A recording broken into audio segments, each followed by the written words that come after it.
Good morning. We are continuing on with graphing. We are working on CO64. Today we are doing I can interpret and create histograms. Now histograms look similar to bar graphs, but we're going to find out their differences. So a histogram is, is my pen going to work? I had to unplug for STEM class, so let me switch this over real quick.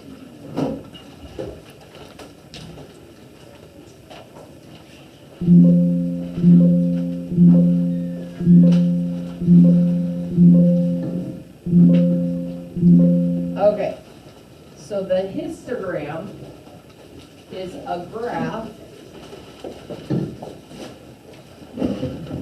that displays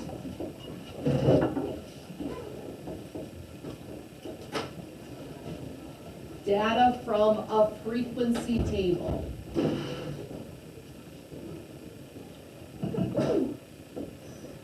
Bless you.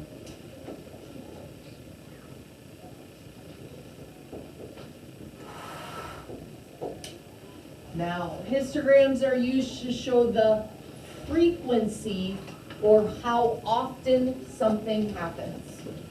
So that's when we would use that. Now I told you that a histogram looks very similar to a bar graph, but remember we use the bar graph to show how many of something.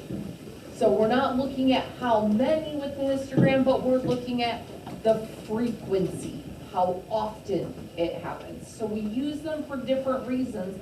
That's why they look similar, but they are different. They're telling us different information.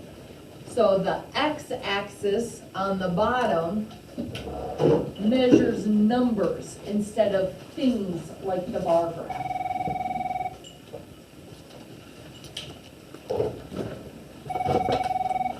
Hello, this way. Okay. Perfect, thank you. All right, bye-bye. Okay, so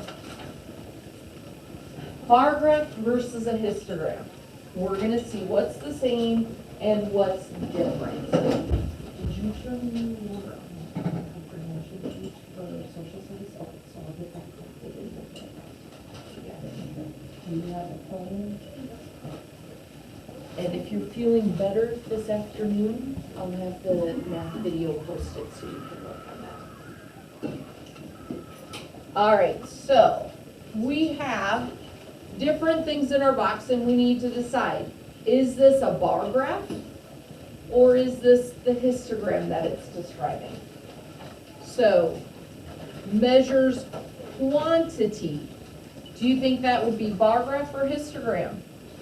Michael? Bar graph. Bar graph. So we're going to write that over here. Measures quantity. Measures frequency. Which one would that be, Leo? Histogram. The histogram. So they're measuring different things.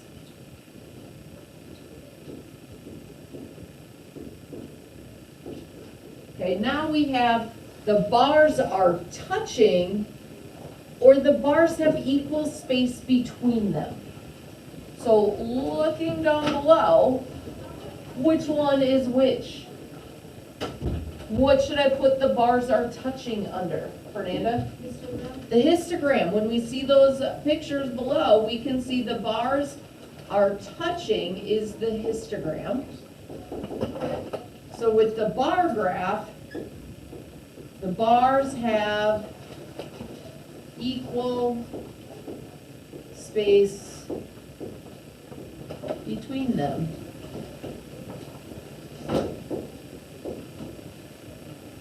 Now, we have the x-axis values can be reordered, moved around, or the x-axis values cannot be switched around. Knowing what we know about the bar graph. So think about we did types of injuries. Does it matter where we put the different types of injuries on the x-axis? No. It can be reordered. So x-axis values can be reordered would be the bar graph.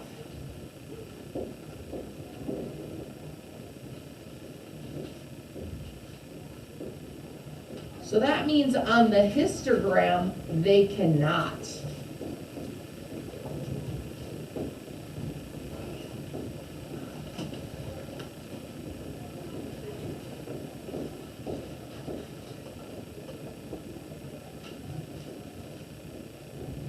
They have to go in a certain order because remember we said we're numbering them.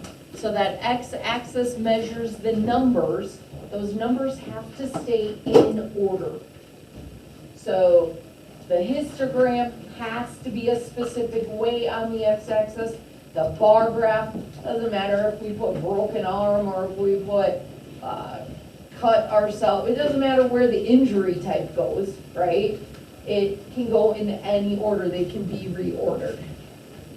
So then we have bars must be the same width, or bars may or may not be the same width. So for this one, because we haven't really touched on that yet, the bar graph, the bars may or may not be the same width. It doesn't matter. With our histogram, it does matter. Bars must be the same width.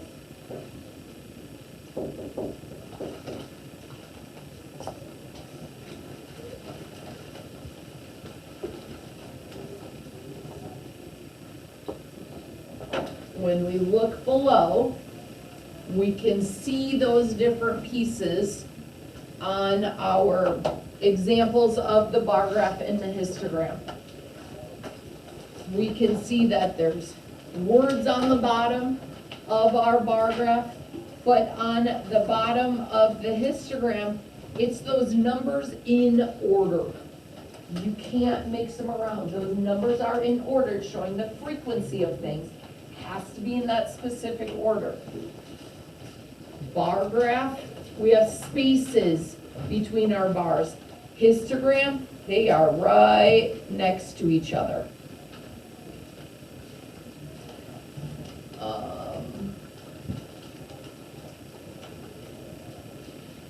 Histogram bars have to be that same width, because this is 0 to 50, 50 to 100, 100 to 150, 150 to 200. It's standing for the same amount. It's going up by 50s, so they have to be that same width. Doesn't matter with the bar graph if they're the same width or not. Typically, we try to make them the same width, so it flows better. So typically, you will see them the same width, but if they're not, it's okay. Any questions on the differences between histograms and bar graphs? All right, let's look at our second page. Now we're going to actually interpret the data. We're going to see our histogram and we're going to answer questions about it. So let's look at this first one. It says, how many people scored between 40 and 50 on the test? So let's look at what this histogram is telling us. These are all grades on the English test. On the bottom, we have numbers, and going up the left, we have numbers. So the bottom is the grade on the quiz, what they scored on the quiz. Going up, that y-axis is the number of people. So if we want to know how many scored between 40 and 50 on the test, we are looking at this bar. How many people do you think that would be? Micah? About 12. About 12. know halfway would be about here. It's less than half. Okay. In my answer book, I have about 14. I would accept about 12. It's less than half. It's more than 10, less than that halfway. So I put that little squiggle line to mean about. So Michael said about 12. In my book, I have about 14. I would accept it 12, 13, 14. Okay. Our next question. How many people scored above 70? What do I want to find on my histogram? What am I looking for? Rhoda? The 70 mark? The 70 on the bottom, because it said scored above 70. Our grades are the bottom number, so I'm looking for that 70. How am I going to know about how many people that is? What do you think I have to do to solve this? What math should I do? Which should be my first step? What do you think, Michael? Subtract what?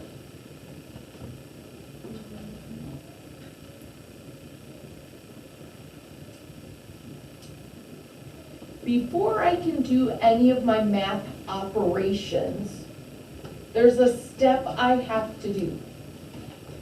If I want to know how many people, my number of people is going up the side. Here's my 70 mark. How many people scored above 70? How many bars does that include, Rhoda? 3. 3, because I look at that 70, I see 1 bar, 2 bars, 3 bars above that 70. All those bars are people who scored above 70. Knowing that, can we figure out what my next step is? Jeff? You need to add all the 3 bars. So, like the people on the side, you gotta add where the bars. I need to figure out how many people are in each of those bars, right? So if I look at people who scored between 70 and 80, that's way up here. About how many people is that? Looking at our graph, about how many do you think that would be, Matt? 45. Maybe 45. So I'm going to write a 45 there. Is that my answer? No, because I have 2 more bars that are above 70. That's just between 70 and 80. How many people scored between 80 and 90, Leo? 35. Looks like about 35. So how many people scored between 90 and 100? Rhoda? About 25. That halfway's there. I would guess a little bit less than that. I would guess maybe 23. So now what do? I figured out how many people fell in each of those bars. What should I do now? Leo? I need to add those 3 numbers together. What is 45 plus 35 plus 23?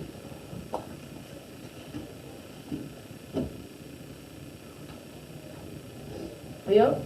103. About 100. Is that right? 103?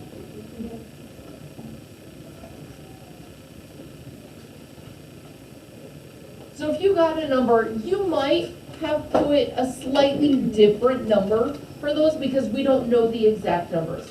You might have put 25 instead of 23. Would that be wrong? No, as long as it's close.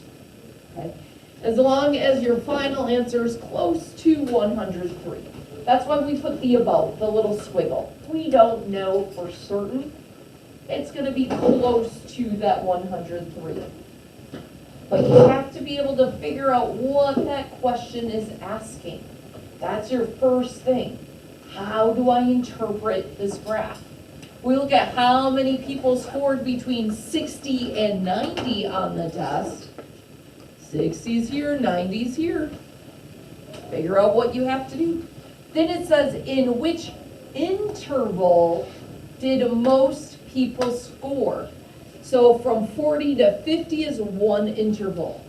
From 50 to 60 is one interval. 60 to 70, 70 to 80, 80 to 90, 90 to 100. Those are our intervals. You take the first number to the second number of your bar. That's each interval. So figure out which one had the most people in it and write that interval. So this number to this number. How do we feel about interpreting the histogram? Feeling okay? Show me your thumbs. Okay, people seem to be pretty comfortable with that. So you're gonna finish those answers. On the bottom, says we're gonna create our own histogram from the following frequency tables.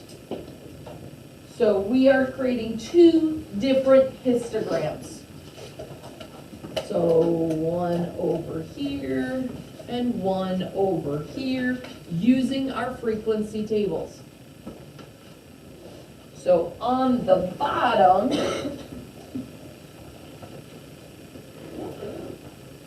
do you think we're going to put heights or frequency? What do you think, Jack? Heights. Heights, because that's the one that has the intervals. Those intervals are what go on the x-axis.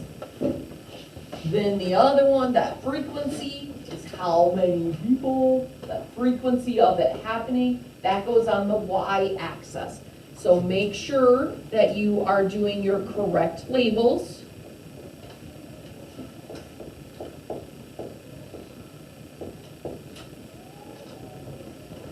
Then we need to write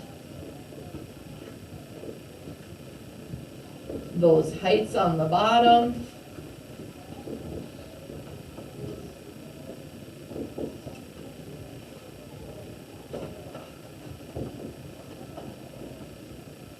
So you're going to be writing out all of those heights on the bottom. Now, when we make our bars, remember the histogram has very specific things we need to do. It's going to look slightly different than our bar graph. What's the big difference to know if it's a bar graph or a histogram? What do we notice about our bars, Joy? The histograms actually touch. Bar graphs, they should not touch. The histogram which we are drawing, our bars need to touch. Okay, so if we look at 1.34 to 1.39, oh, first I have to number it. So I'm going to skip count by twos.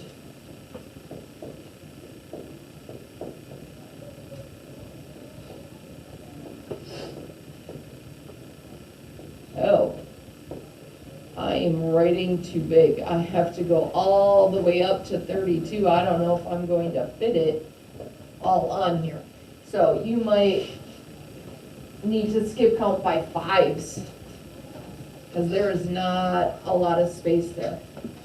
So you skip counting by fives would work too.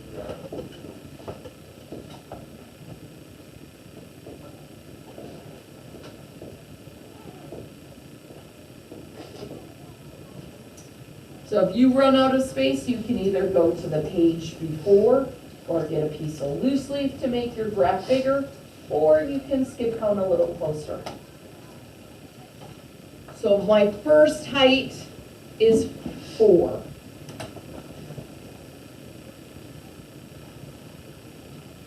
So I've got my bar there. My next height is 14. I need to make sure that not only are they touching, but that they're the same width, right? So each of those heights should be the same width apart. 31 would be way up here.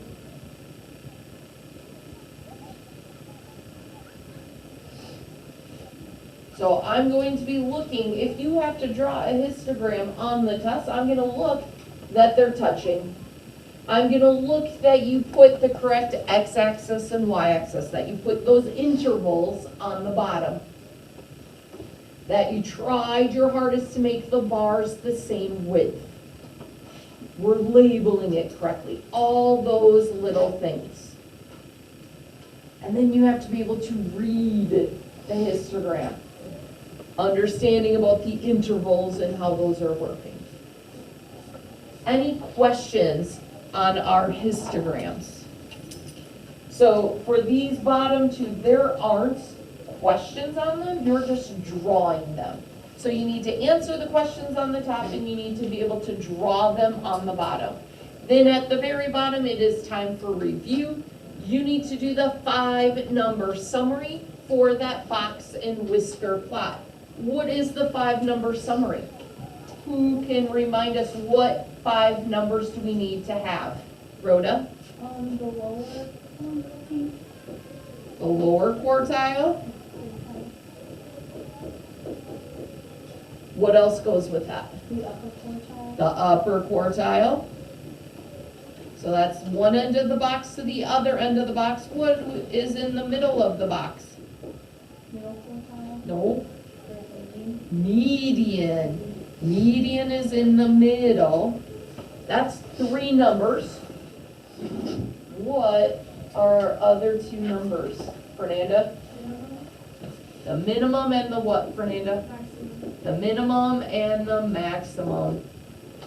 Those are the 5 numbers I need you to give. So label them and give them for this box and whisker plot.